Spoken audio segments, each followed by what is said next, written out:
It's no secret that the corruption runs deep in this country. And anyone that voted for someone, often, I've seen throughout in the past, they want to defend them tooth and nail.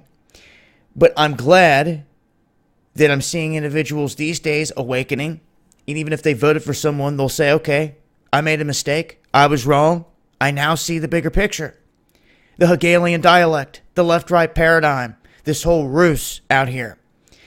What it's actually going to take is lower-level individuals that have some power, that come together with their numbers to do something. And to pull this thing into court, you can't have a judge that's playing on their side.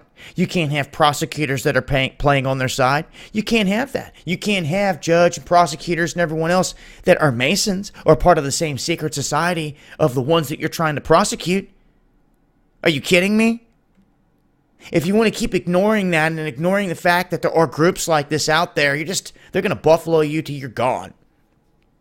And you're going to keep buying into their shills they keep throwing out here. Well, in this case, after a lot of people have been screaming fraud, fraud, fraud about the Clinton Foundation, the things that went on with Haiti, the long list, the body count following them, and we go on and on and on with them. Uranium One, I mean, it just never ends. Well, we now have agents that are showing up and basically testifying at these congressional hearings, saying that this foundation acted as a de facto foreign agent, devoted not to charity, but to advancing their personal interest and principles. They're saying that the Clinton Foundation acted as an agent of foreign governments early in its life and throughout its existence. And this is according to the testimony by former government forensic investigator John Moynihan, which, if true, would not only render it in violation of the Foreign Agents Registration Act, but also would violate its nonprofit charter, putting it on the hook for a massive quantity of unpaid taxes. I suggest people stay up to speed with what's happening. Or else, if you don't, things are going to get swept under the rug. And if they do from here, you better take a good look at each and every individual inside of these congressional hearings that are letting people off the hook. And then you better start holding them accountable. Because if you don't, it's going to go on forever. Get up off your tail. Start holding people accountable. Be the change you seek. And then you'll get it. You have to go out and get something. Quit being scared. That's the truth. You have to fight for it, for the truth. And hopefully the individuals out here that are making these statements in these congressional hearings, nothing happens to them.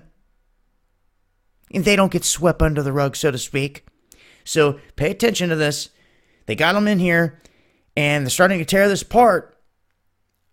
And we're going to watch this closely. If a judge lets them off the hook, we're going to know what judge. We're going to let everybody know who, right? And why. And all the other details. Because I, for one, am sick of watching this. This is just like DB Bank. Everyone's like, oh, they've got to arrest all these corrupt individuals and throw them in jail. Well, they arrested a bunch of people that were manipulating all the markets, precious metals, your money, you name it, the housing. They got drug into court. They got a slap on the wrist. They paid a small fine, and they're back at it. Is that justice? Is that justice? Same old song and dance, it seems. And if the same happens, what are you going to do about it? What are you going to do about it?